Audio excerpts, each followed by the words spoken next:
A rousing welcome and the Crawfords to the stage.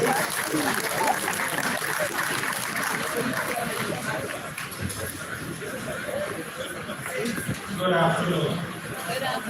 What a morning, afternoon we have had thus far. Intriguing, engaging, absolutely wonderful. I'm Lee Gordon, and I'm pleased to moderate this afternoon's panel discussion, public-private partnership, driving trade expansion and debt reduction. Today's discussion comes at a critical moment.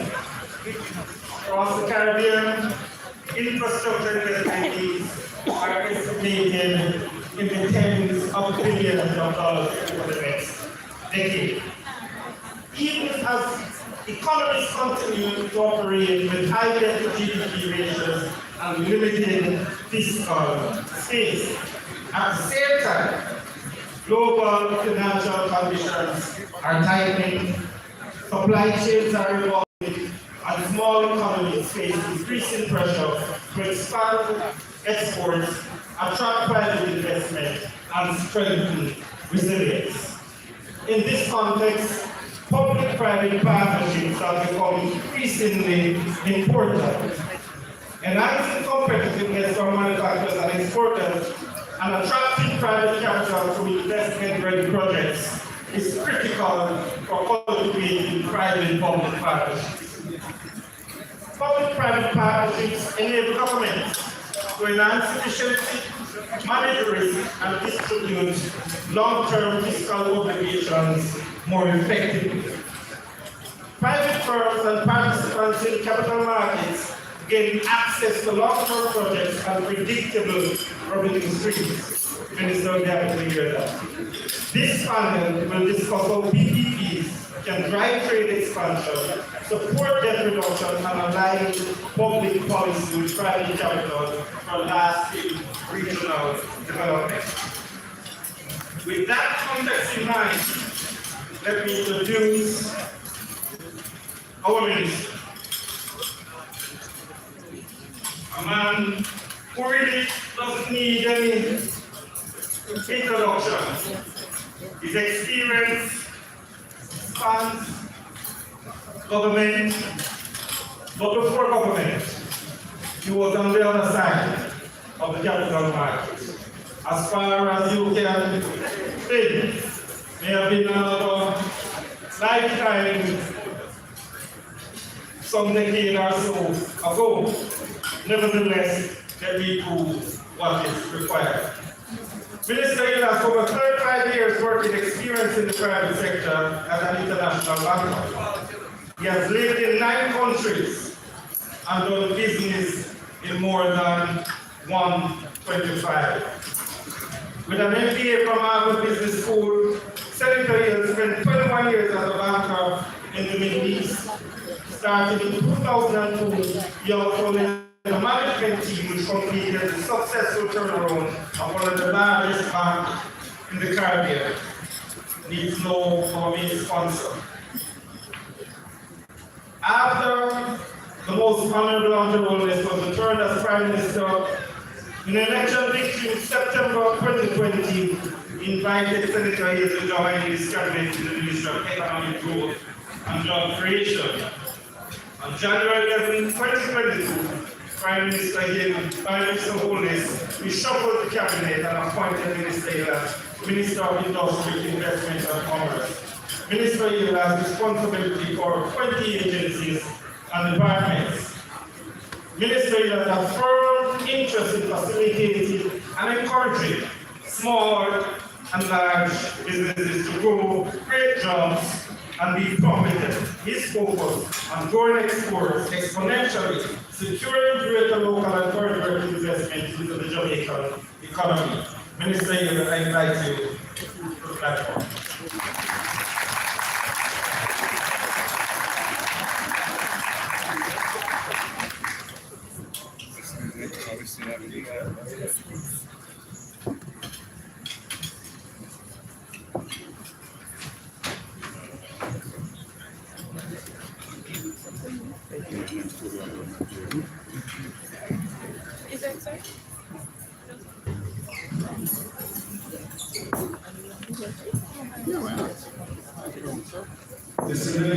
Morris, the Chief Executive Officer of the Jamaica Stock Exchange.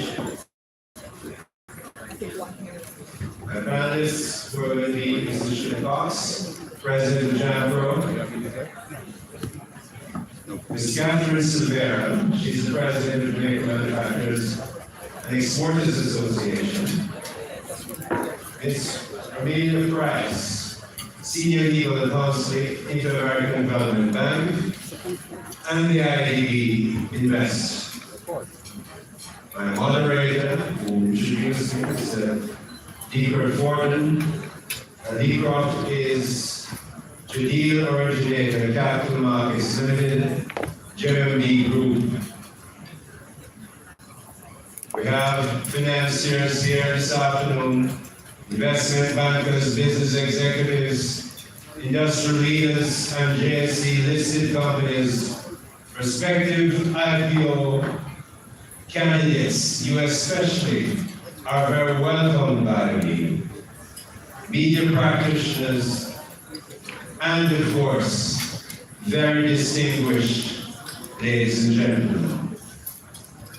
I am amazed to see this on the third day of your conference, a full conference room where people are still having lunch, engaging in conversations, and I'm sure investment conversations. I'm pleased to be here as Minister of Industry, Investment and Commerce, Jamaica's Business Ministry.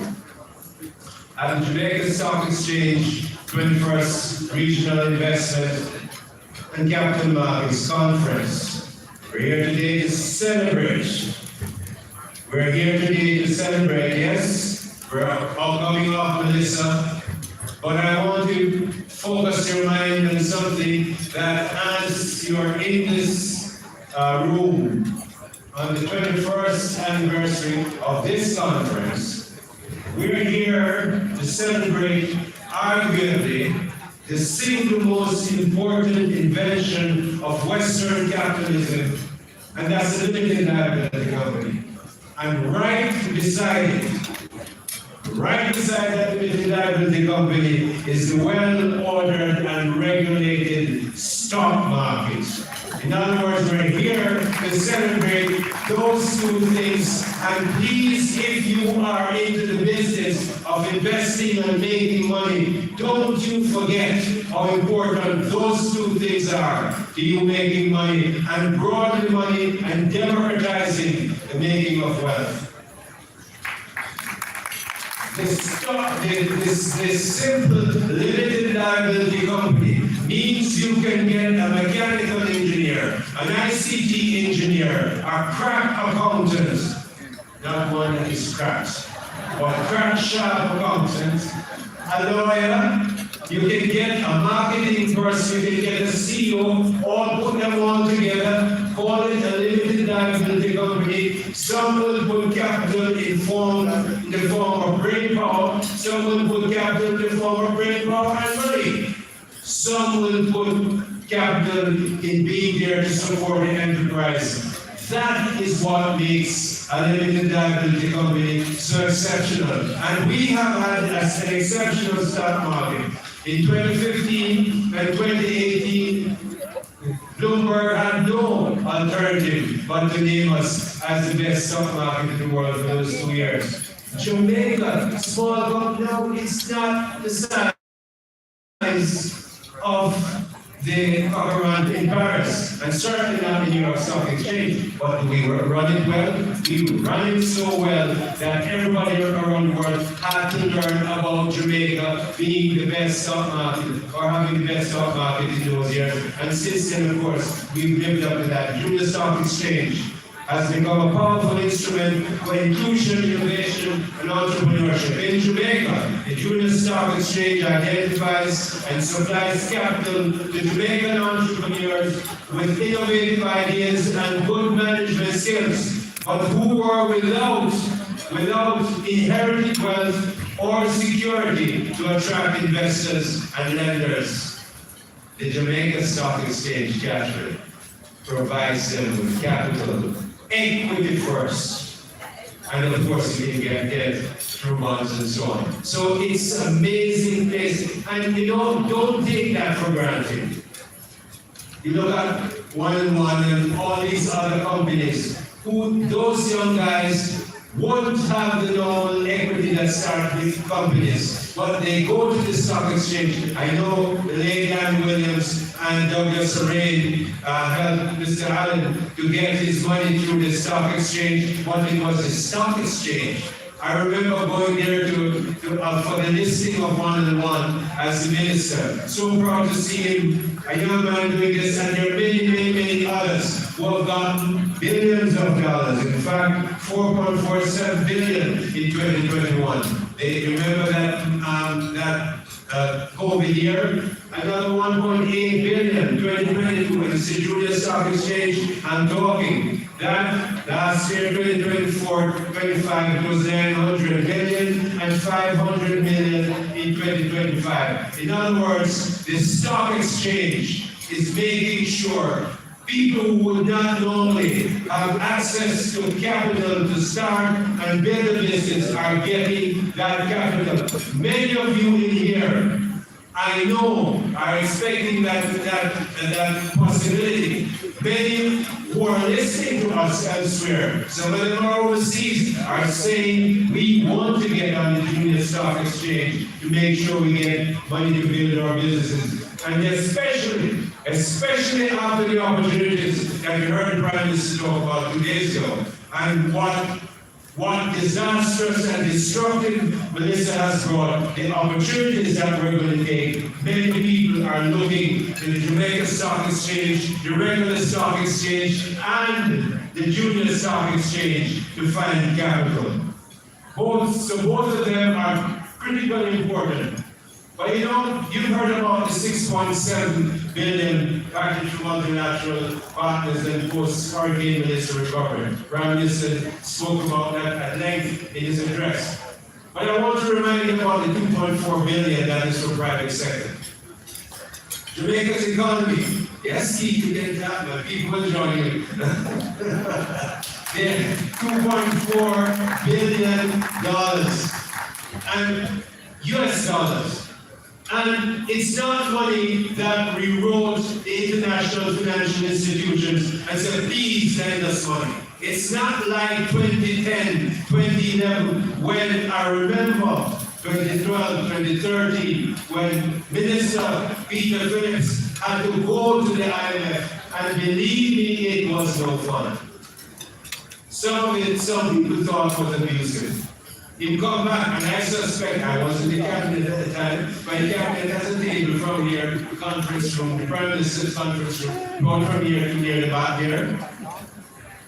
Me guess, and I wasn't there, me guess that the poor went after Peter Phillips come back. He wants to sit up here, sir, and they had the table, and tell them on the IMF, sir, and everybody draw down to the bottom side. They don't want to identify with that bit of medicine. But look at us now, says JSE. Look at where we are. Look at us now. And we have that 2.4 billion of that 6.7 billion that the private sector will have to use. Now, what does that mean? Yes, the braces. Yes, the Wiseko. Yes, the NCB. Yes, Sancor. But yes, a whole plethora of SMEs and middle-order companies must gear up to use that money. And you know something? It's not just Jamaican companies that are going to be interested. So let me tell you something. If you're a board member here, you're CEO, or you're listening, you better get ready. So do we don't complain later on when other investors come in and say, oh, and running cabinet, give the money to the foreign companies. Get ready. We have money that we're going to have to spend. So what are you thinking? We tend to think singly in Jamaica. Where is the consortium? Get the consortiums together. I have talked to construction companies. I said, look, you have 3 or 4 class 1 companies. Stop being 3 or 4 class 1 companies. Come together, Make yourself into one company. Instead of 5 backhoes, you'll have 15 and 20 backhoes.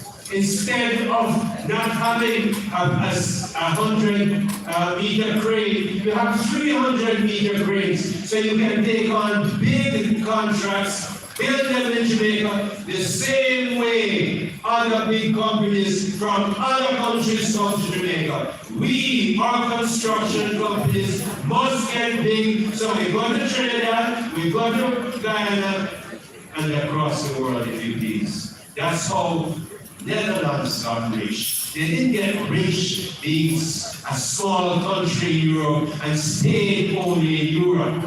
We must know, and this is an opportunity. We don't have $2.4 billion at any time in our history that US dollars that is slated to go to the private sector. So all of women here are for the private sector. Come out here and think, how do we put companies together? How do we stop being individualists and single shareholding company protects your interests? That's why we're here. So make sure we get that business going. And you talk about public-private partnership.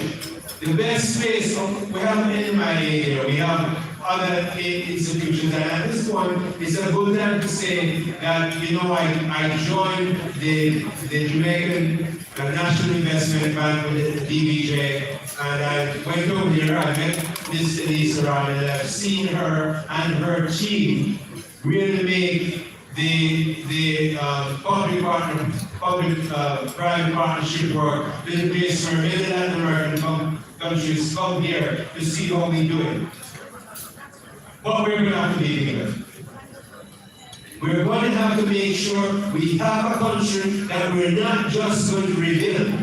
We have a country that we're going to build for the future. In other words, you heard the people say, the roads, they're too close. We're going to have to build bigger roads. And some of them we have to cut into the inside because we have to move from the coast. We have to make sure our smart cities are not anymore right at the seaport. So we're going to have to build new cities. Lots of building to be done. What are you going to do about it? How many companies are you going to help form? Or companies you're going to make into conglomerates to be big enough to go on the stock exchange, get more money, and be ready to have the capital, the people, the equipment, and everything that you need to give you the capacity to take on $2.4 billion US dollars. It's not a little bit amount of money for a country and an economy our size. So it's the brain power that is in this room, the youth that is in this room, the experience that is in this room, that must now go and think about that and how do we get this public-private partnership to work. Of course, the government is going to do its part. I'll talk about that in a minute. But I want to see that where the government would say, okay, we have land. We need houses to be built. But why? You don't want the government to be in the business of building houses. You guys can do it well. Make sure you get the right arrangements in place. Yes, you'll have to go through the procurement process, but if the government is going to give the land, the procurement process is reduced. So make sure you are ready to invest. I'm just focusing on the 2.4. I'm going to talk about the government part. But I want you to get into your brain what this means. It's not 2.4 Jamaican dollars. It's going to have to take serious planning and serious ingenuity. And don't come back and tell me someone's only 1% that people get the money. Tired of that. You're not in this room for that. You're well trained, you have good university degrees. Some of you come from really fine business schools. I go to business school. Yeah, man, shout. All the people in here have the degrees from there, and I swear, make sure you use it. Make sure you look at the strategy of making sure we get the money spent properly in the private partnership. Of course, as I told you, Kingston Container Terminal is a public-private partnership. It's CMA-CGM from France, have the management contract, and the government is in there. Wigton Wind Farm, we know about that. So those are really good examples. The Norman Manning International Airport, we see how those have worked well. But the government has 3 to 4 billion to spend. One of the things I'm proud of, being in what I classify as emerging introduction, living places around the world. Many changes, big countries, big economies, small ones too. I've looked at Jamaica, and I'm telling you, when you can tell me how I'm biased in the fear, I will tell you, say, I believe I've had the privilege of serving in what I believe to be Jamaica's best cabinet under, I think, the most formidable Prime Minister. Yes, I don't care who you vote for, family.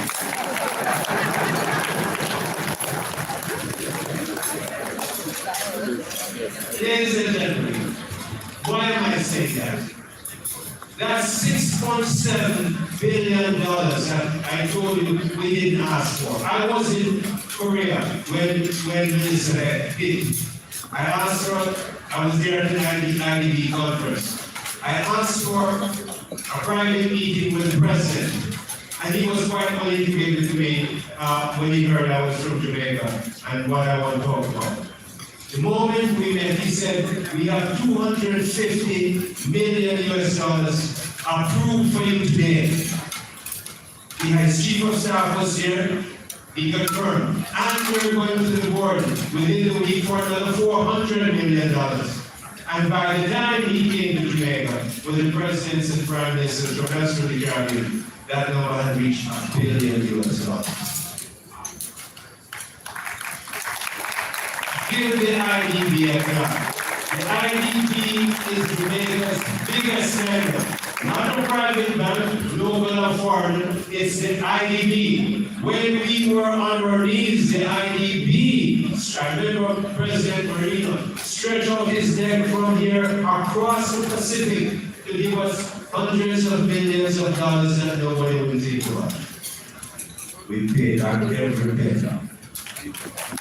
Every single penny.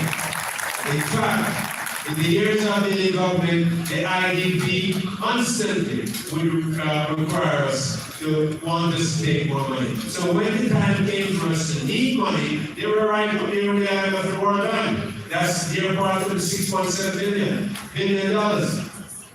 And we do that because of the performance record that we have. Look at what we've done to the debt to GDP. Look at what we've done to unemployment. Take it down to historical lows. Look at what we've done with inflation. Yes, the pandemic drove up inflation and then we took it back down very quickly. Look at what we've done with crime when we were laughed at when we said there's a time coming when you get a legal voice and you get 42% down in 1 year. We only won't be in there, we're coming to the door. Prime Minister, and I can tell you, the media can argue the best commissioner we've had, Kevin Dick, is no joke. In gear, in train police, in get them the equipment they want, and if you're touching police and you're not right, you can get your throat. You like this commissioner of police. In fact, give him a round of applause. 42% reduction in crime is substantial.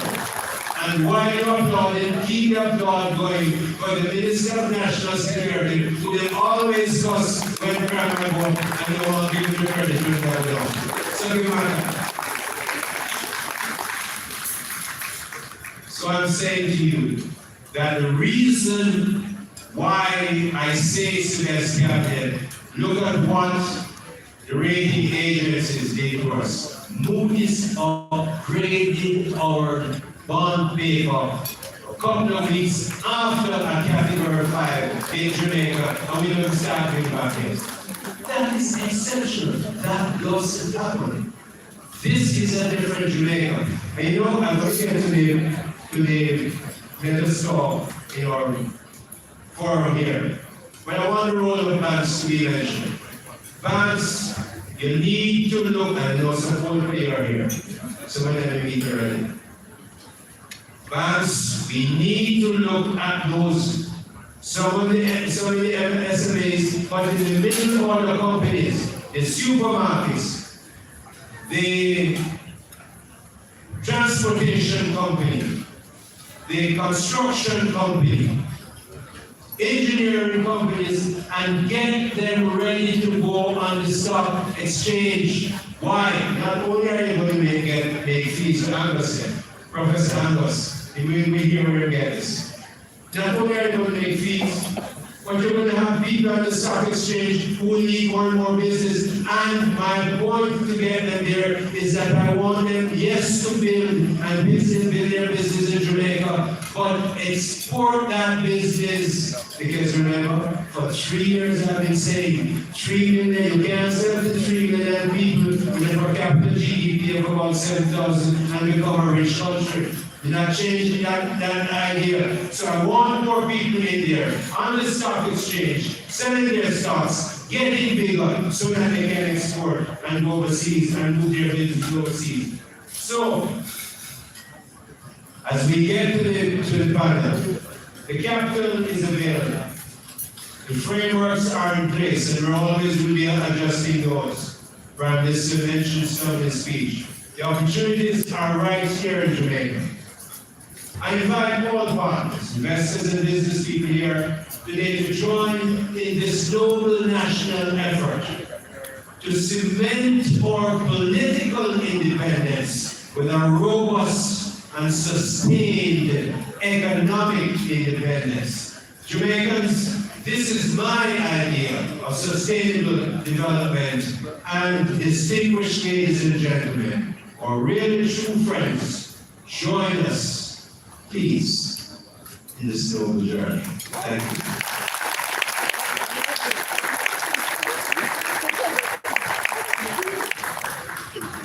I want you to repeat with me. 2.4 million. Just repeat. US 2.1. USD Billion. 2.4 B. billion. All right. So what I call to action? What I call to action? This is what fiscal discipline brings. So I'm going to invite to the stage Ms. Shirley Cox, President of Jamaica Promotions Corporation, John Brown. Ms. Romania Price, Senior Legal Counsel, American Development Bank, IDB First. And Ms. Catherine Silveira, President, Jamaica Manufacturers and Exporters Association.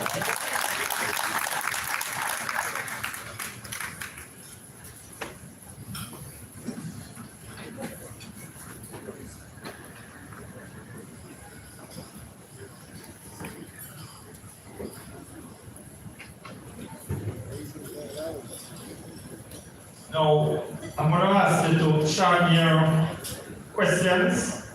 I'm going to do my best to get to the audience, but I don't have the ability to turn off the mic if the questions get too long. So share the questions, and I'll do it here shortly. Minister, I'll start with you.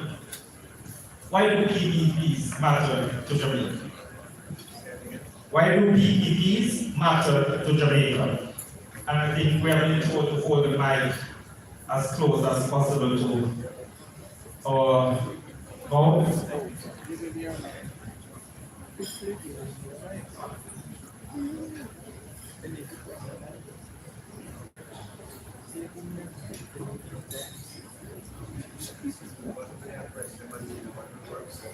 Thank you.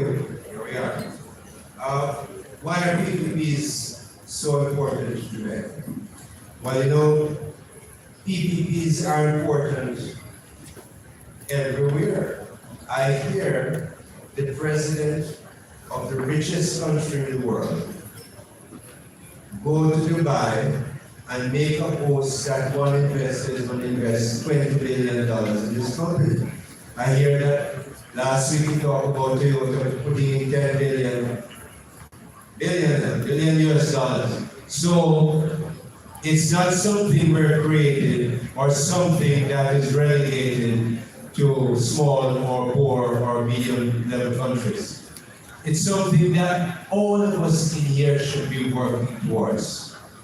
Because unless you have unlimited capital, and frankly no country has it, even if you're Liechtenstein or Luxembourg, the two richest countries in the world by per capita GDP, you're always going to want capital. So it makes sense that we should encourage as we have, but make it even easier now for public-private participation to happen in our economy.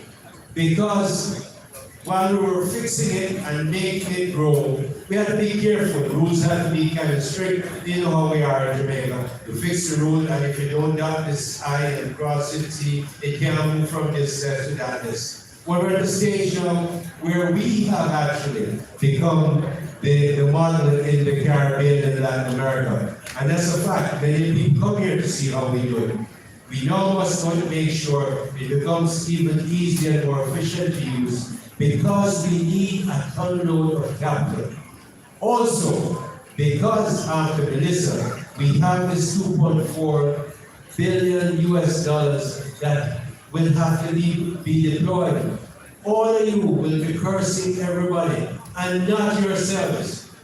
You'll be cursing the government, oh, we have $2.4 billion in private money to be used, and we have used it. But you know, I will come back up here and tell you why you don't go use it. So come out here and start so much you and your partners can get out of this 2.5 to make sure we make institutions that teach people how to do things. And it's not just the lawyers and the PhDs, but we need a lot of craftspeople.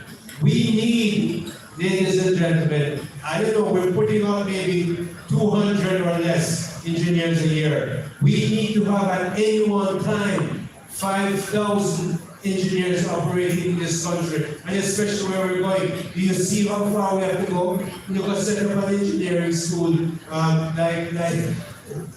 take us on this again. No, okay. You know, we need enough engineers. I'm giving you an extreme case where there's a business opportunity, and there are others, many more in there before you get there. Thank you very much for that response. John, you sit at the center of investment and promotion for the league. Where do you see the opportunities of keeping our successes that we have had so far? Where do you see the opportunities of the interest outside?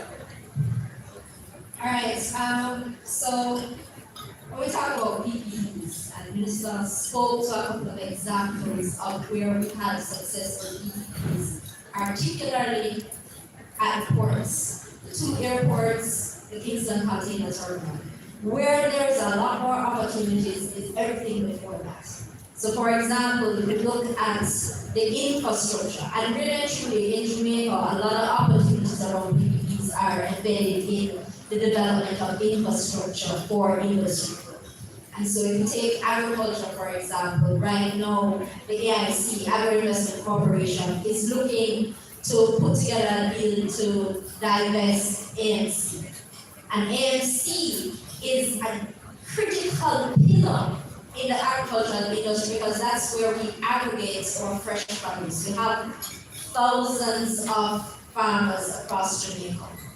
We can't, even as Jamaica, when we come out of Jamaica and try to find balance of Jamaican produce, we can't represent 8,000 farmers. But if we can partner with private sector to aggregate in a structured way, and AIC coming to the table to partner with that private sector person or company, then all of a sudden we have something that we can take to the market, and we will overcome one of the biggest challenges that we have in the market. Well, it's one of the biggest challenges. One, supply, but more important than that, consistent quality supply. And we can look at that for other industries. For agriculture, we can talk about cold chain, cold storage, warehousing, same thing for logistics, same thing for manufacturing. We can also talk about special economic zones. So we have been talking a lot about the opportunities that exist to establish economic zones in Jamaica. Cayman Special Economic Zone is a prime example of a PPP that is coming because the Port Authority has started that work as the landlord, but also as the phase one developer.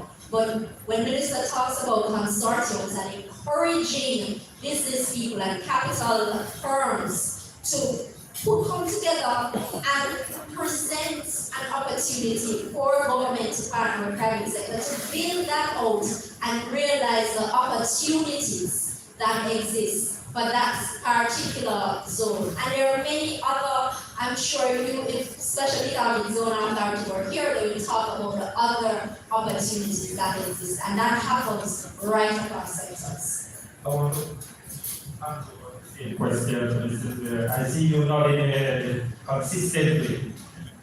Well, I think that Charlotte and I are on the same page, because one of the opportunities that I wanted to speak about today for public-private sector is how do we help to utilize government lands wisely, especially with our agriculture, and then the agro-processing/manufacturing of those items.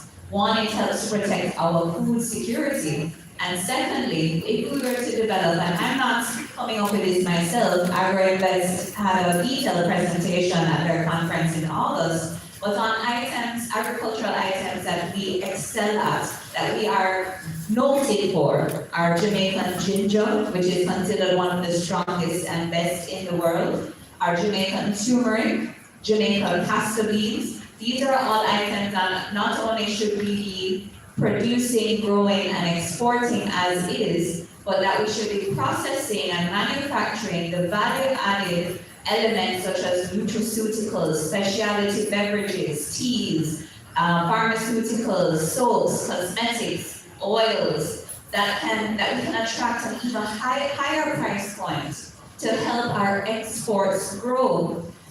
You know, Minister talks about us needing to put pressure on growing exports, but unless we are manufacturing and utilizing 100% Jamaican inputs, if we grow our exports and we have to import any raw material, that then drives up our imports as well. So we have to be looking, as JMEA, on how can we better value add to our agricultural sector on items that we can charge a premium price for.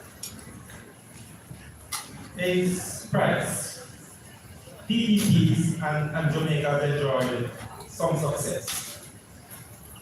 In that regard, Minister mentioned a few of them earlier.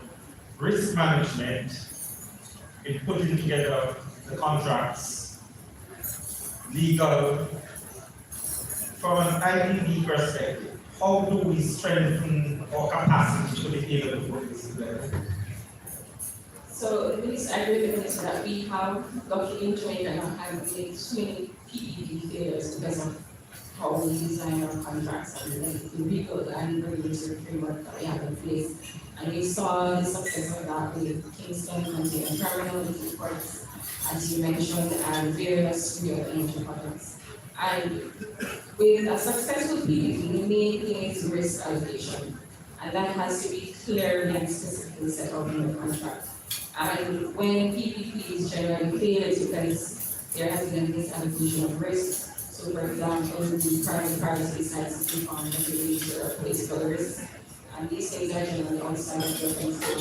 So we want to, from a banking perspective, when we are looking at financing and we look at the PPP or concession agreements, we have to ensure that it's bankable. So certain provisions that we want to see in there so that they are termination payment mechanism, dispute resolution, and logistics spoke extensively this morning about how judicial efficiency can contribute to investor confidence. So having in the PPP or concession agreement dispute resolution mechanism, because bear in mind these contracts 25 or 30 years.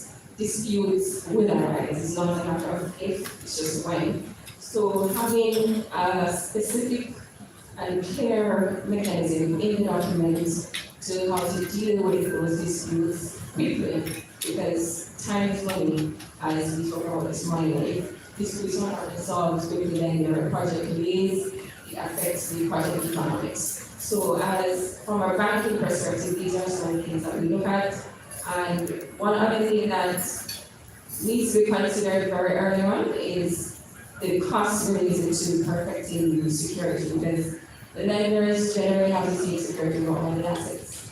And there are different registration that needs to take place in order for you to perfect your security. And in Jamaica and in other Caribbean countries, the registration process is fragmented. You have to register companies, titles office, there's stamp duty, luckily, or stamp duty regime has changed significantly in the last few years, so it's not as burdensome as in some other countries. But in other jurisdictions, you find that the perfection costs, they are exorbitant and it affects the project dynamics. So I think it is important for parties to be aware of these costs upfront and if necessary, project goes into the financial models because they are actually part of the project costs. So those are some of the factors that are relevant to successful. Thank you for that response. I come back quickly to John. The second part of my question, what does our pipeline do? Now, specifics of do we have a pipeline? Do we see investors stepping forward, asking questions from that angle? We absolutely do. And I want to segue a little bit outside of the topic because at Janford we see PPPs in two ways. There's a capital PPP, capital letter P's, but there's also the small letter PPPs. And that's also very important. What does government have to put in place to make private sector investment happen? So it's not necessarily a formal construct or contract, but how do we put incentives in place? How do we put policy in place? How do we put an agency like JAMPRO in place that can facilitate business happening? So if you think about both sides of that and the pipeline, I spoke about some of them just now, and when we talk about the agribusiness investment forum that JSE had a couple of months ago, there was an entire opportunity listed for the agricultural industry. And it included PPPs like the agro parks, which are PPPs in essence, like the agricultural marketing complex that I mentioned earlier, the opportunities that exist for cold storage across the island. And we are seeing people putting forward interest in these projects. We're seeing people putting forward interest in special economic zones, in industrial park. Garisol was here earlier and spoke about their projects that they're happening, and JAMPRO was proud to facilitate their groundbreaking for their industrial park that they're putting on in Lakesville. So we are seeing it, and very happy for us. There was a time that we would talk about foreign direct investment solely. What we're very happy to see is that there's a lot of participation from the local investment community, where we need more participation, more engagement. And we started the discussions with a lot of the banks that are here, is how do we pull the banking industry in to help support some of the projects that exist. We have a lot of people with ideas, really sound ideas, that need that banking expertise, that need that capital injection to get it off the ground. And I think there's a huge kind of public-private partnership that can happen there to make more investments come into the country and greater economic growth, especially now. Thank you very much. Minister, I come back to you. I'm going to give you a blank. All right, I'm going to pick up on the I'm going to ask you a question. How many people here, just raise your hands, have you ever visited the Jamaica Special Economic Zone Authority website? Just raise your hands. All right, a very few people. Well, I'm going to encourage you to visit it. The Cayman Special Economic Zone is one of 4 or so areas that we have, that we're going to give 750 acres, 300 acres for ICT development, another place to do films and so on. But I want to stay with the Cayman Special Economic Zone. 750 acres. The government is going to, we have been around the world, and when I came in, long before I came in, they've been talking about this Cayman Special Economic Zone. After about a year in there, the PM who sat down and we talked was very clear to us that you're not going to get somebody who, we brought people in here from the World Free Zone Organization, took them to Cayman and all good showed in this bush. You don't invest like that. When Sheikh Mohammed wanted to establish, Sheikh Mohammed bin Rashid in Dubai, wanted to establish his special economic zone, he built it, invited people, and gave it to them for free for a number of years. And now all you can hear is Dubai. So here's what the government has decided to do. We're going to build out the first 50 acres. We put in our money, taxpayers' money, build it out, put out everything in there, bring the broadband and the other utilities, water, electricity, to the gate, but put it inside this 50 acres so people can see what it looks like. But you guys, Keith, you do this a lot. Other bankers in here, you must sit down and say what is being offered. We're offering you 50 years of, at least for 50 years, renewable at the lessee's option. In that 50 years, if you are a major capital investor, where you come in and take this, let's say 100 acres of that 700 left, or 700 if you want. Whatever rental income you make, we will give you that tax-free rental income from companies that will do other businesses like hospitality equipment, which I don't know there's any in the world, other services which are coming back. People in the Middle East would prefer to live in Jamaica and do their business in Jamaica than elsewhere.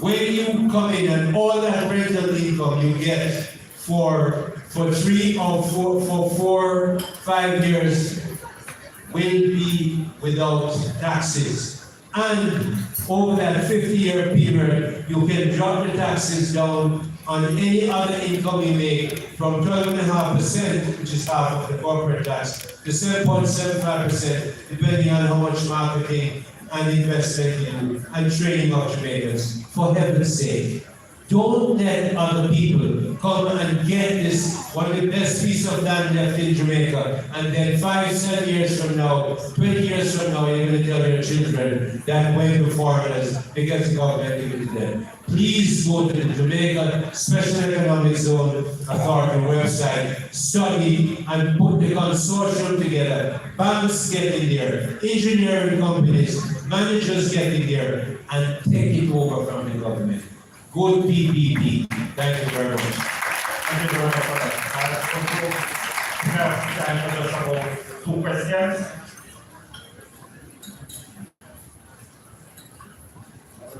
Identify yourself and go right ahead. Thank you. I'm here one from Intelligent Multimedia. I'm a first angels investor and advisor to the Young Entrepreneurs Association. Honorable Minister, as the government is the largest purchaser of goods and services in the economy, there's been discussions between your ministry and finance about using public procurement as a deliberate tool to expand the participation of small and medium enterprises. Minister aside, can you update us on where we are on that initiative? And if we could put this in the front burner, especially in light of the developments in the hurricanes. My brother, Mr. Pierman, thank you for the investments you've done in Jamaica and how many other people you've helped to become investors and successful entrepreneurs and business people in Jamaica. The answer is simple. For about the last 6 months or so, I've been talking to the Minister of Finance, Mrs. Williams, about making this become a reality. I've asked my permanent secretary to lead it. I'm so glad Shulette heads one of the 20 ministry agencies in the ministry. She is now going to be publicly anointed to make sure this comes to us, working so that the head of the JMA, Catherine, can be happy. Our investors can be happy, and SMEs can really get the benefit of using it, but SMEs are going to have to step up to the plate. You want to play that game, and it's government contracts. Remember, anything go wrong with government contract, it might come through me, may come through Minister Williams, but it's going to drop in the Prime Minister's lap. My job is to make sure none of drop it here. So if you want to use it, get your accountants, get help from people who know how to use it, but step up to the plate and use it. And Shred, please dear, I'm going to ask you to go back to the BS. You know what you have to do, you know what we do to get it working. Let's see if we can get it by the end of February. Before the next budget, I know that the finance minister is going to visit, but let's see what we can do. So that's my commitment to you publicly. And I don't mind being held accountable. Ladies and gentlemen, I think we have gone over our time. I want to thank the minister and the panel for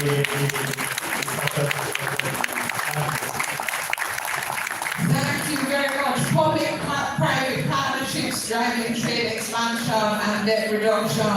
Another round of applause for Secretary Honorable Minister of Industry, Investment and Commerce.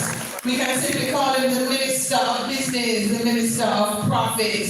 Thank you for the panelists for a riveting session. Ms. Shulette Cox, President, Jamaica Promotions Corporations, JAPRO. Ms. Rumelia Price, Senior Legal Counsel, Inter-American Development Bank, IDB Invest. And Ms. Catherine Silvero, President, Jamaica Manufacturers and Exporters Association. At this time, we welcome to the stage, thank you very much, Lee Croft. We welcome to the stage Mr. Ralston Hyman, who himself needs no introduction, executive producer and host, senior business development consultant. Mr. Ralston Hyman, please give him a round of applause. And he will be leading us through a innovative financing to fuel business resilience and growth.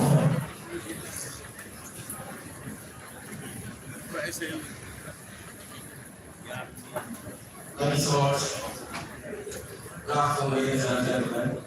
It's indeed a pleasure to be here today, 21st Regional Investments and Capital Markets Conference of the Jamaica Stock Exchange. Maybe we have to change the name from regional to international because we have a regional and international audience here today. Now, I'd like to take this opportunity to applaud the retired managing director, Dr. Marley Street-Horse, for her stewardship over the last 2 decades. She's started strength is getting bigger and bigger and bigger.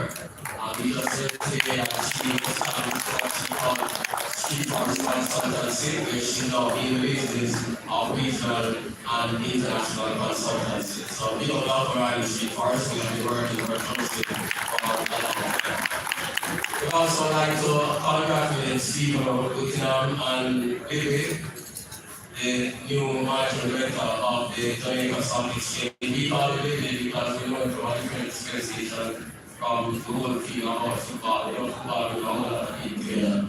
So we don't David for the smooth transition. Yeah.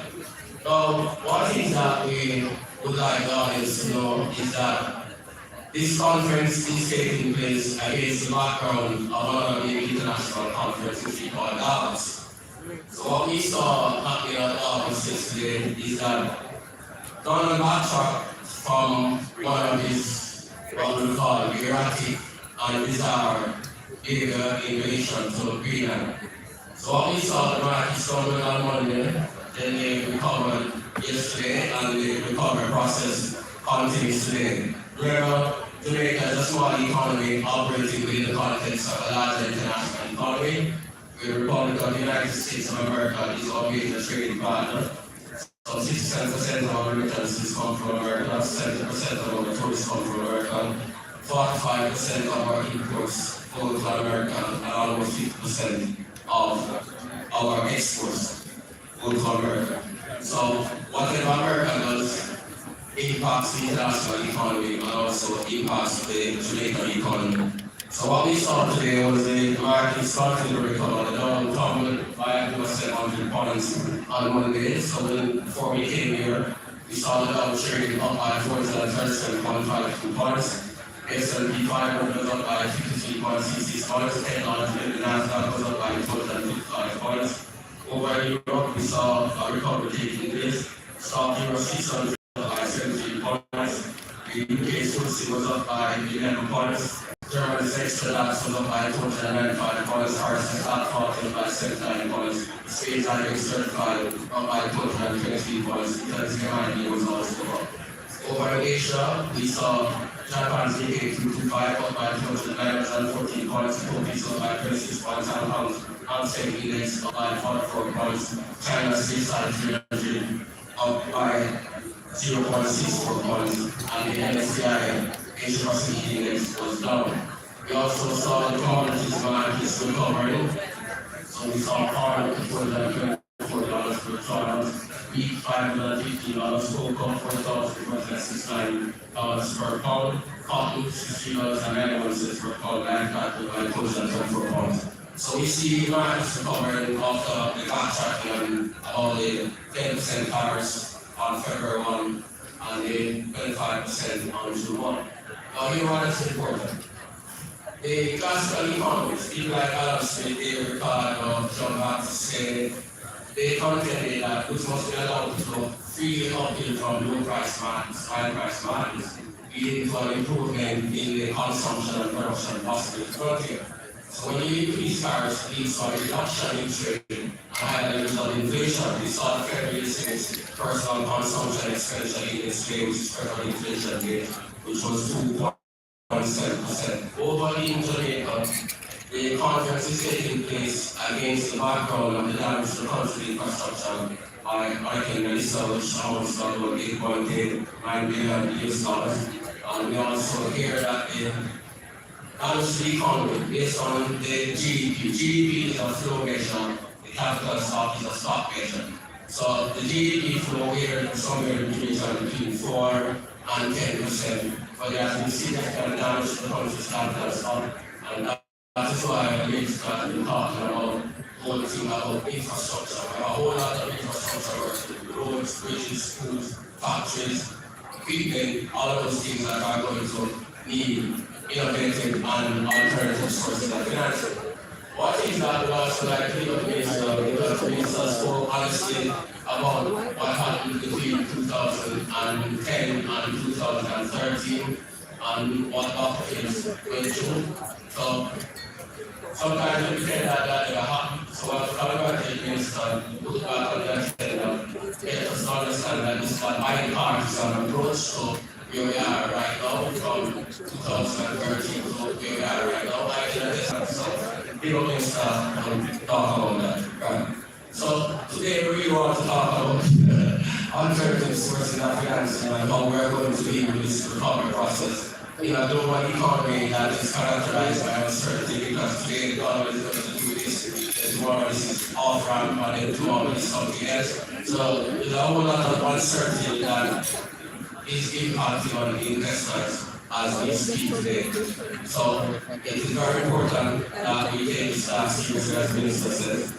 particularly in relation to building infrastructure. Because you have a road without building infrastructure. Infrastructure investments are has multiplier effect on the economy. So we need to rebuild our infrastructure in a way that is effective, because these things are going to come to the top. Yeah, we're just a couple months away from the next hurricane season. So we have to be building up resilience in order to ensure that we never have this kind of damage taking place in the economy again. So as you see, the trade deficit is running at 3.9 billion for the first 8 months of last year. Imports run up by 3.7%, 5.1 billion.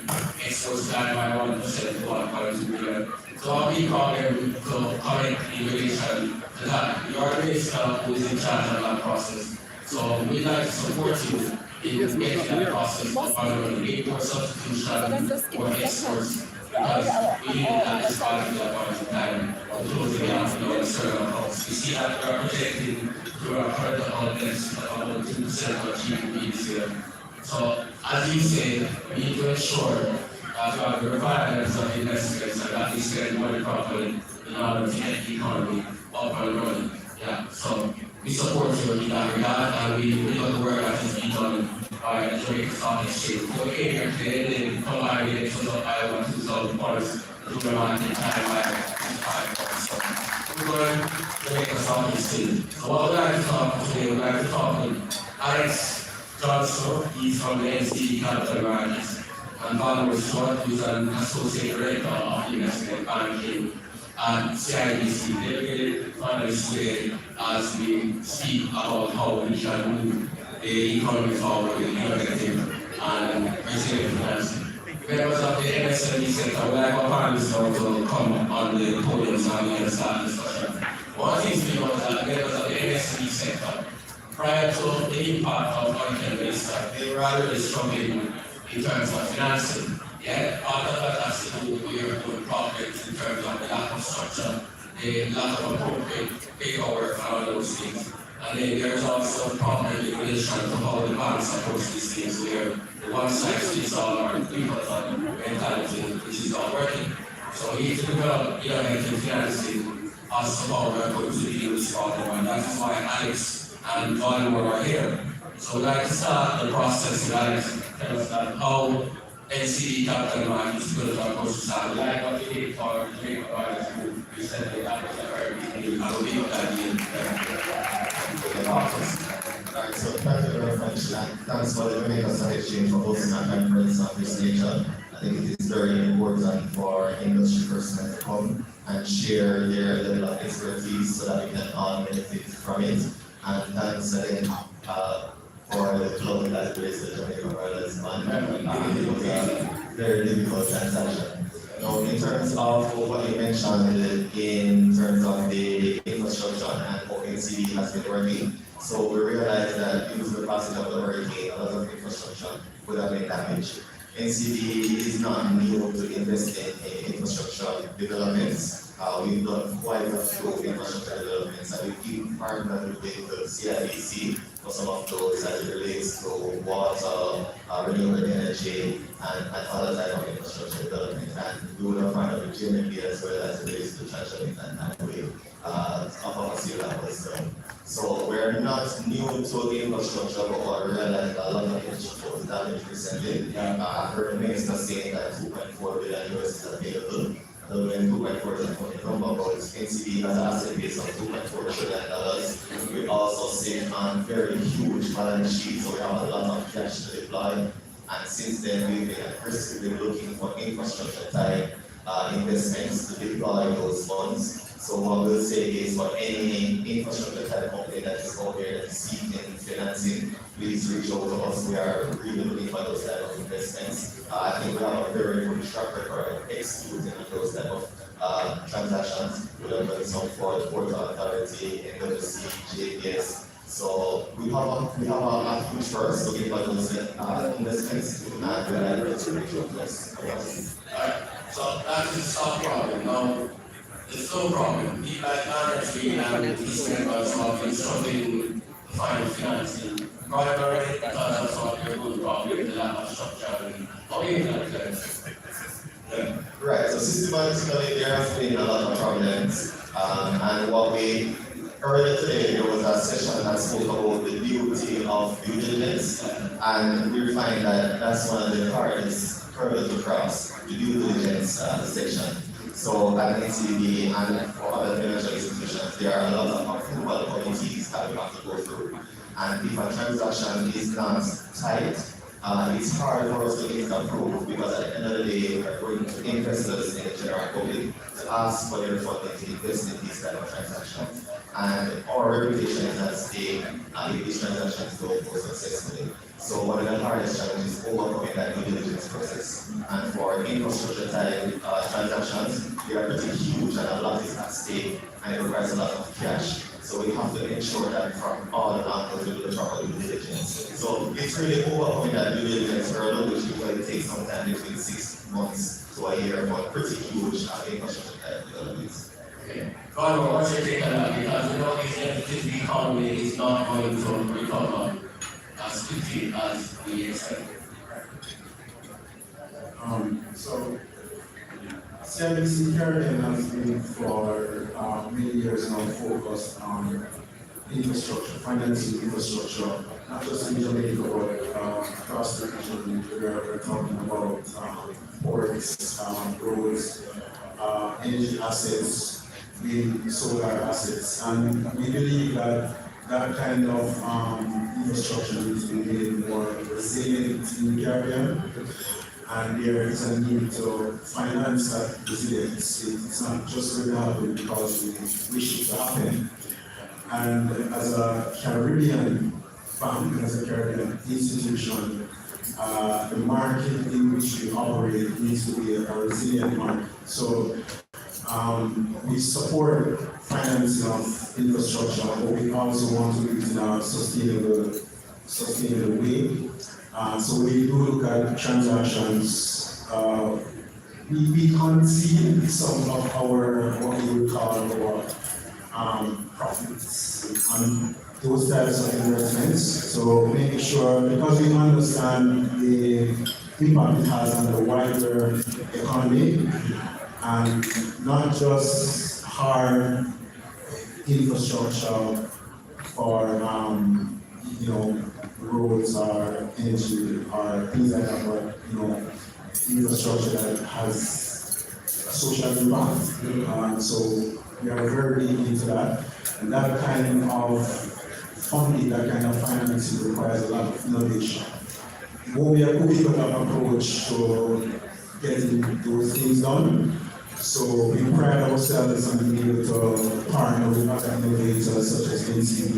We're looking at these projects in very specific ways so that when we structure something, it works for the market, for the client, for the investors, and has an impact on the economy in a sustainable way. Okay. Now the minister spoke of public-private partnership. What would you like to see from the state that will encourage you to get more involved?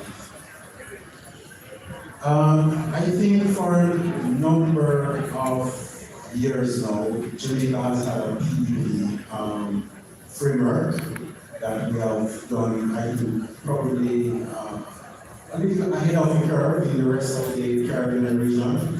But I think, one, it needs to be more accessible to not just the large corporates and the large projects, but the nature of PPP is that it usually is a large infrastructure project. But for our type of economy, there are a number of companies that are in a certain market stage of their life that will help to support a broad application of PPP to what they are doing. So I think more light needs to be shed on that, how companies access PPP. The framework probably is some updating as we look to different kinds of technologies that come on stream. There's now more need for renewable energy, digital technology, and things like that. So I think the government, particularly through the EJ, which is the PPP framework, mainly to look at it to kind of make it more relevant to where infrastructure development is going, smart infrastructure, things like that. So that's my opinion. Right, what's the relationship with the economic partner with JSE? Well, so NCF on a whole has a relationship with the Development Bank of Jamaica. I know for sure that there are certain companies within the MSME space that seek financing. And one of the first things that they reach out to is the DBJ to provide that first round financing, after which there's a collaboration with NCB to provide loan funding financing. So there's a very good relationship. I mean, there's always room for improvement. And in that way, we will also be discussing with JAMPRO and other government entities in terms of getting in contact with these SMEs very early, telling them what the due diligence requirement is, and also educating them on the different form of financing that we are available, so that when it is time that they're ready to seek financing, we'll be in a very good position. So, What the experience I've had in talking to people and other people in that sector is like, whole thing is like a detective story. Why is it so difficult for them to get through? yeah, so we serve a lot of masters, right? So internally, we have our own due diligence process and our risk development. We have the FSC that we need an access to. We have the BOJ, we have the Joint Stock Exchange for these companies that are going to this. And going through multiple regulators requires a lot of attention to detail and due diligence. We also have internal auditors that we do answer to as well, like external auditors. So we want to whenever there is a transaction, anybody who is on the outside looking at that transaction can be comforted that we made the right decision. And as I said earlier, we have fiduciary responsibility as well. So even for the funds that we manage, we have persons that we answer to as well. For example, on our pension fund management side, we have trustees that we answer to. So at no point in time we will encourage or do a transaction that is not up to par. Okay, so what would you recommend to government that developers do? So what I recommend to him is to reach out very early. We have a book around the back and speak to me and people like that. And we will have a discussion in terms of how to get really whatever type of financing that he's seeking. There are different professional advisors as well that we recommend in terms of lawyers, auditors and accountants, business consultants as well. So I think the biggest thing is to reach out as early as possible. I think what I would also say to entities in the SME sector is that innovation happens much easier, much more seamlessly when there is information. So I think MSMEs need to, kind of help innovators, financial innovators, to secure the information on which we can build innovative platforms, innovative products for the MSME sector. It's not a criticism, but I think that MSMEs should pool their efforts through their MSME alliance to bring up the level of information and record keeping in the sector, so that when they come to us, we're not just taking a cookie-cutter approach to, okay, I just have MSME. We can look at specific ways of innovating for particular companies or particular situations. So I think from that perspective, not only on the MSME side, but as lenders and as financiers, we also need to tailor products in an innovative way, so that we are aligning the solution to the nature of the market. Okay, because the last 5 minutes, so get off the public if there are questions that you want to ask, stand up, raise your hand, say your name, and ask whatever questions on our products. No questions? Aye, no questions?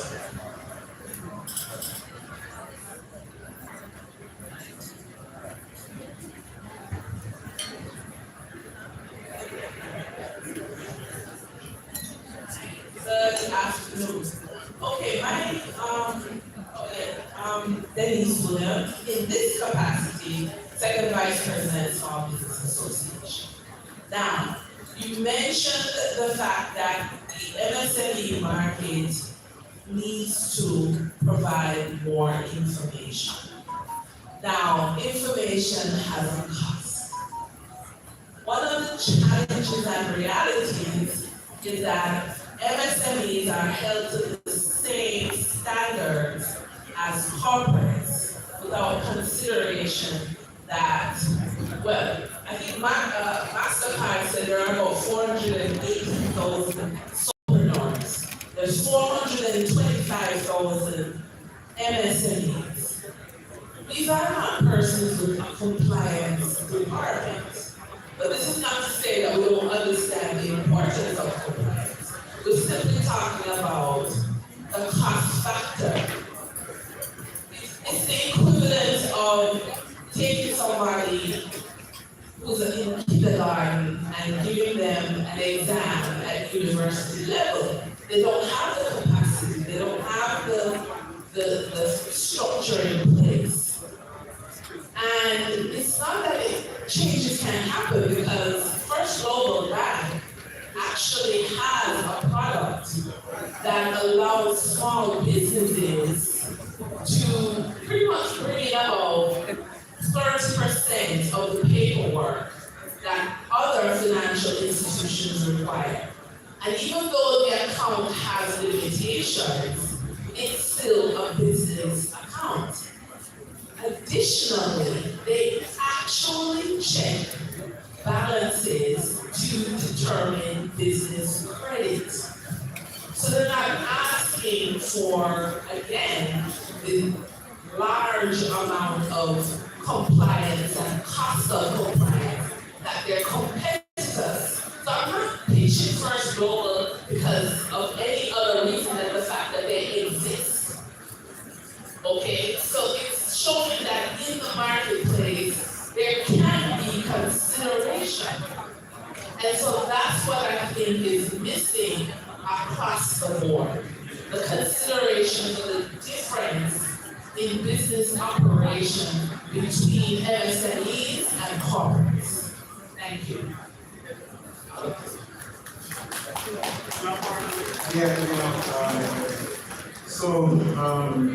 I think the point is accepted, yes. That's where I have said that, you cannot get a product approach to what MSC segment wants or needs from the financial sector. And let's be realistic here. Innovation is a partnership. So yes, the banks and the financiers need to look at the environment in which MSCs operate to tailor those information requests to what the reality is for the cost of the information. But it's always going to be a partnership and not necessarily just between MSMEs and financiers, but other stakeholders within the space, so that we are reaching MSMEs where they are for the most part. Yeah, so in addition to that, so we do take a point, and that's true, but I think we've been doing an exceptional job in terms of providing different forms of financing that doesn't require the extended level of due diligence. And what I mean by that, for example, at NCD, we do receivables sort of financing. So a typical loan or bond will require a lot of due diligence items. But say, for example, you sell Aki hotels, and they have some outstanding invoices and they usually due within 90 days. We're saying you can sell those invoices to us. And we'll run down, well not run down, but we'll chase the hotels for the funding while you get it up front so that you can purchase the inventory. And rather than going through that full extended due diligence process, we will rely on the creditworthiness of the hotel who's the one that goes to funding. So can you take that assurance that you work in the sector going forward? Yeah, we will.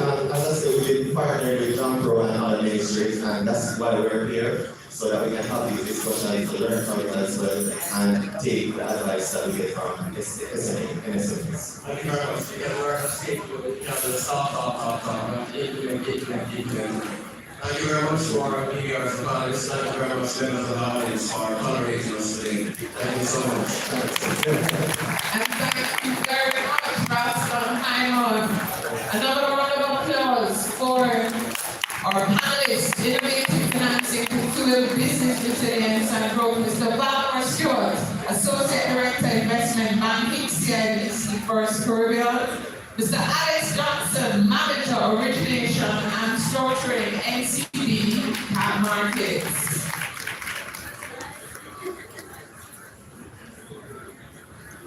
Thank you very much, gentlemen. At this time, we are getting ready to welcome our next panel, which will be discussing pension funds as catalysts for sustainable and inclusive growth. And this panel will be led by our moderator, Mrs. Lisa Simone Bell, consultant. So while Ms. Bell comes to the stage, let me welcome our panelists, Mr. Travis Willie, Transition Manager, National Insurance Scheme, the National Investment Fund, Ministry of Labour and Social Security. Please welcome him with a resounding round of applause. I'd also like to welcome Mr. Richard Williams, Vice President, Asset Management and Research for Rita Investments Limited.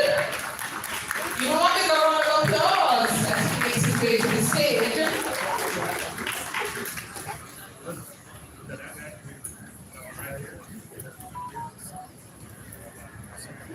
Like when I get the whispers from front of stage. Mr. Robert Chen, who will welcome next. Robert has our front Group Chief Strategy Officer and Group Executive Vice President, Pensions and Bank Assurance, Guardian Group. So, ladies and gentlemen, we have a slight change. Our moderator is who I would call the indefatigable Group Chief Marketing Officer of JMB. Can we welcome Ms. Carolyn Simpson?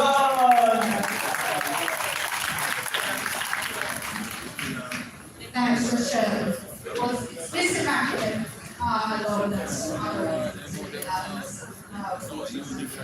hi everybody. So we're in the break session, right? So hopefully make this as exciting and as interesting as possible. I'm still trying to figure out how they put me on this kind of moderating and Travis for you. But we're gonna have some fun. So we have a mouthful of a topic today, right, gentlemen? Good? Got it? All right, great. So we have a mouthful of a topic today. We're talking about pension funds and the role that pension funds could possibly play as catalysts for sustainable and inclusive growth. And I thought that this perspective was kind of interesting because when we think of pension funds, and those of us who contribute to one, especially from this side of the fence, you know, we're like, okay, as long as the fund giving maximum returns, that's good, right? But from your gentleman's perspective, you're really looking at, well, what can funds be invested in, yes, to give that amazing return, but also there is that sense of I guess I would say a fiduciary responsibility as well, being part of our local economy and how you can use your investments, your assets, and invest them into something that actually could benefit a broader constituent of people beyond just the contributors to the fund. So let's get started. I just want to just warm up a little bit. I never said, Travis, could you kind of tell us what is the conversation that's dominating your leadership currently? So one of the things, well, first of all, good afternoon, everyone. One of the things that I recognize, in particular since Hurricane Melissa hit last year, is that there is a lot of discussion as it pertains to infrastructure development. And I find that my colleagues are really jumping into a space that we have generally been running from over a long time, particularly with the national pension funds, national insurance scheme, and various companies. So I think what it is that we can do to develop our country and our economies, which falls squarely within the topic today, is what is at the forefront of our economies. Great, I'm very happy to hear that. Ricardo works at my competitor, it's all good, it's all over at this conference. What is the conversation that's dominating your leadership space, especially around pension funds and all of that? What can you share with us that's not proprietary or too private to share? Thank you. That good colleagues. So as it relates to the matter of pension, this is something that is the patient of the field. Yeah. Right? We have been examining this issue for many years, but I think 2 years ago, my CEO Ramon spoke on this stage on these matters. Why? Because pensions represent a large category of long and deep pool of capital that is stable over long periods of time. And so it's ideal to fund some of the imperatives, such as what my colleague mentioned just now, in terms of our post-recovery from the nature of infrastructure.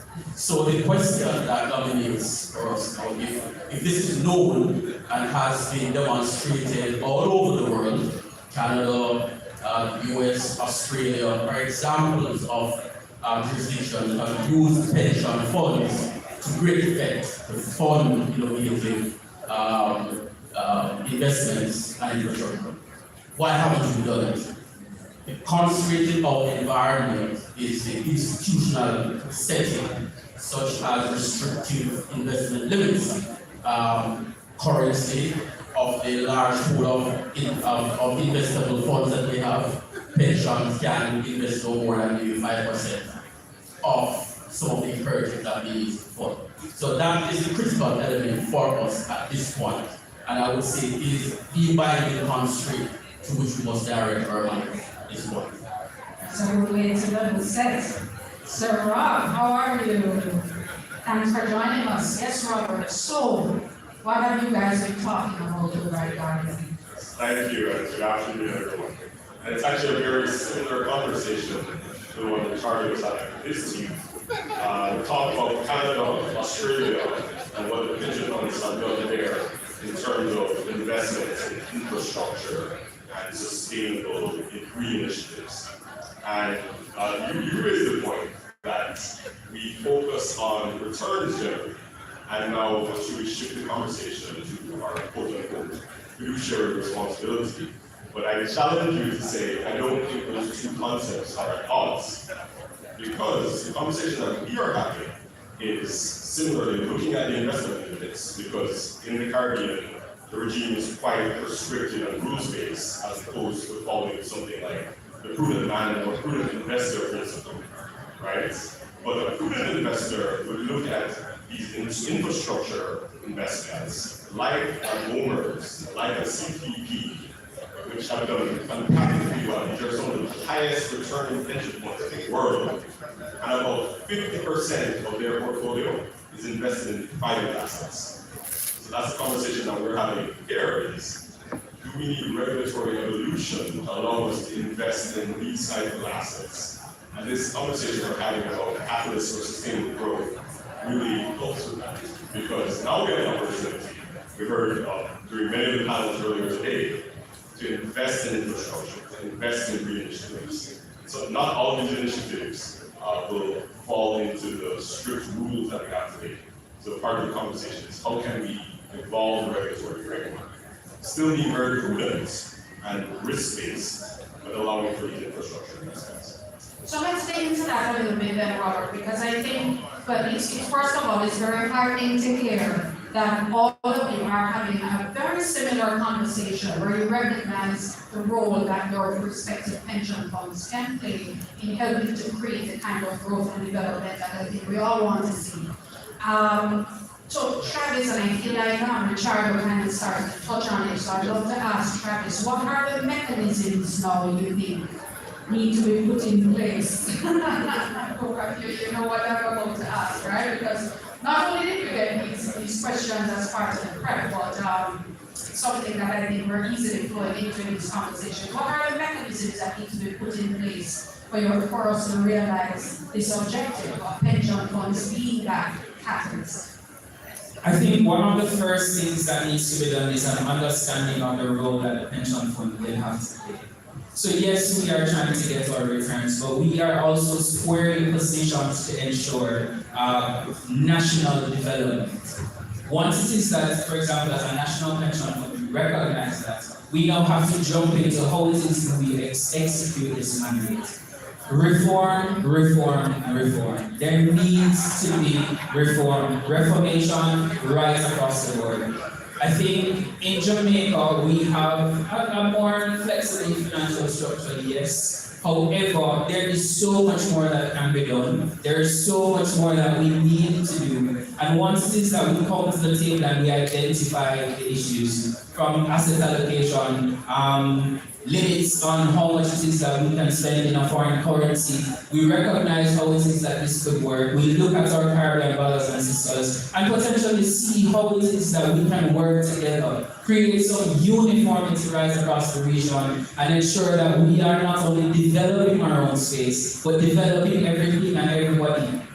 There are so many other countries, for example, who could benefit from just our knowledge or understanding of the system. Once we start that conversation, we shift the laws, we jump into COTEC and CARICOM and see how best it is that we can work this out. I think that is the best place. And I also think there is a fear among some investors as it pertains to some of these matters. And we need to show them that there is no need and no reason to be afraid of it.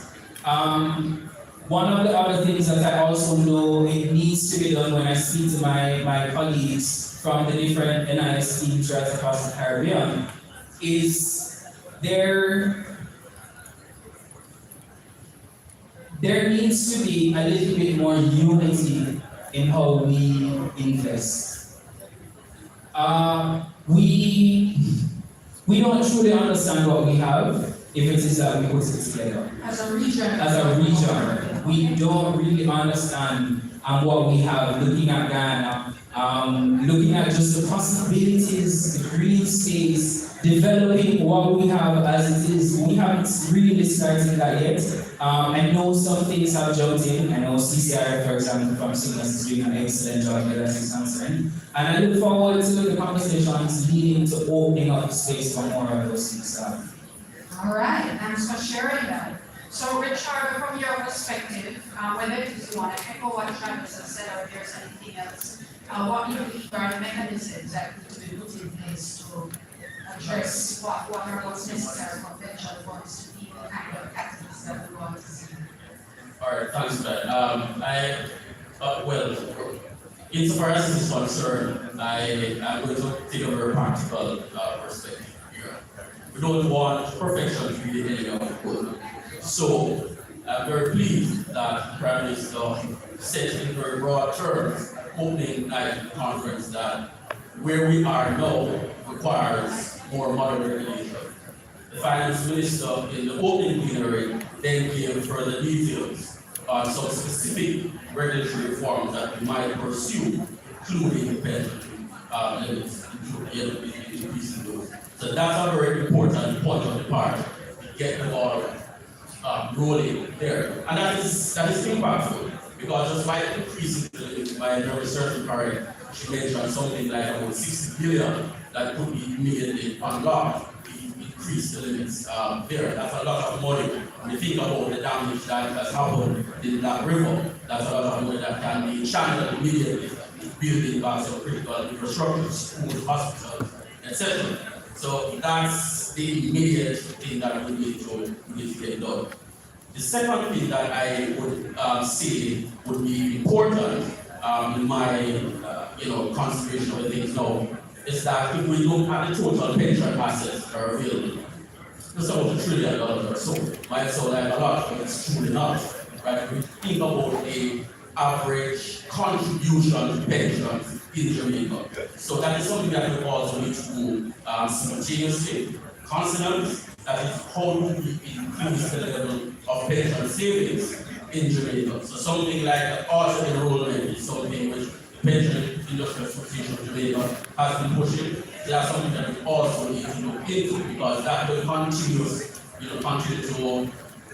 ensure a continuous flow of pension savings to fund the nature of the infrastructure that is required in the region. It is estimated that about 3% of regional GDP is significantly dwarfs our own national GDP, right? So we need to a mechanism to ensure that savings are continuous. And the third thing related to that is that we have to link this to the fiscal profile of government. To the extent that we don't have enough national savings, it becomes liability for government. You have to ensure that you can fund people their money, etc. So to the extent that you begin to challenge the problem early, that's the problem. You're going to build a better fiscal space in the future, and you're enabling a mechanism to actually fund the necessary and critical infrastructure without worsening your GDP ratio, etc. So it's a virtuous circle, our side we begin on those three fronts. Okay, thank you so much. And I have definitely underscored the need for greater contributions and really which will come from a place of greater education and information. People just realizing how important it is to prepare. Culturally, sometimes Jamaicans will say the big thing is the pension, but we know that that's not a sustainable place to be. So thank you for that. So Robert, what in your view are the mechanisms that we need to have in place to allow pension funds to play the role of being that catalyst? Well, thank you. I think Travis and Richard touched on many of the mechanisms. And if one I wanted to elaborate on in particular was around additional contributions. Because pension penetration in Jamaica today is around 12%. They said it's a trillion assets, might seem a lot, but we're at only 12% penetration. And by contrast, countries in Latin America are in the 40s. So we are way behind. And I think we can legislate some of that. Things like auto enrollment will certainly help. But to your point, education, I think, is absolutely the key. And it's not something I think we should approach passively. In fact, one of our missions at Guardian is helping members of various funds, but also people who do not have pensions, understand the consequences of not thinking about building wealth today. Because a 1% difference in return over 40 years is quite substantial, right? So that's actually our mission, is member engagement, understanding how wealth is created so that everybody in Jamaica can enjoy a secure, dignified retirement. When we get into the investment, one of the other mechanisms that I think is important to emphasize will be risk allocation. So pension funds can price risk, but they can't price ambiguity. What we need is someone to take first loss capital. So this is where the multilateral development banks, development financial institutions, they play a critical role in serving as catalysts for investments in infrastructure and green initiatives. That's another mechanism I think is important. Great, thank you for that. And I think as financial institutions, we need to continue to take up that charge of education to go back to that point. And speaking of the word green, that's another area that we also want to touch on in the conversation, is the whole matter of green growth. It's already kind of mentioned already, where there's so much opportunity that we believe still remains yet to be tapped into. What role can pension funds play in the whole area of green growth, particularly in a country like ours and certainly across the region? Travis, you want to take that first? Definitely. One of the things I always recognize, for example, with national pension funds in the region, is we have put a lot of cash into near cash instruments. And I know we have already mentioned anchor investors, etc., but I do believe that some of these funds have the potential of being that anchor investor, of signaling to the wider public here in the country, in the Caribbean, and in the world, that we are confident in our instruments, we are confident in what it is that we are submitting, and you can jump in and join us as well. If we de-risk some of these investments, I think it will assist in just expanding just how it is that we're able to operate in such a space, jumping into the green spaces, etc. I do recognize that there is a slight concern, and the concern is based on the fact that here we need to safeguard the money. But I believe that pension funds, because of the long-term nature, because we are consistent, and I know I speak a little differently because the deadline is structured much differently from the schemes of private entities, but we don't have an issue with inflows. We do not, and I think it's something that we should potentially look into. Could you just, before I ask the same question of Richard, could you just for the clarity of everybody listening, when we talk about green growth, what are the types of investments we're talking about that a pension fund would consider perhaps? I mean, anybody can take that if that's more comfortable for you. I don't want to catch anybody off guard. So you're actually bringing where I was heading. The first thing we have to do is we must understand what green means in our context as small and developing states. It's very different from large landmasses who not I want to thank you all so much for watching. I have to leave now to travel, so I'm going to be ending the live stream. Thanks again for watching. The first 2 days are also on the channel. You're welcome to go and watch those live streams as well. It is likely that future psychedelic activity will travel a similar path. We can't take the island and move it elsewhere, right?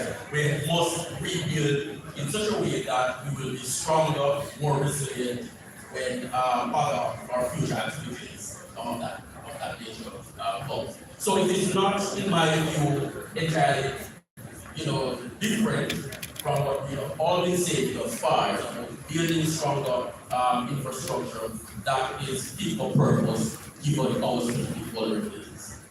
Thank you. And Robert, just take the last point on this question, the role that pension funds can play in green growth generally for our nation, region. So in addition to being anchor investors and market signalers, I think pension funds are naturally positioned to be long-term partners. So a lot of these infrastructure investments, they generate long-dated, often inflation-linked cash flows. It's a perfect match for pension liabilities. So that's an absolutely fantastic role that pension funds can play in green growth. Thank you very much. Well, I got the signal from the boss, right?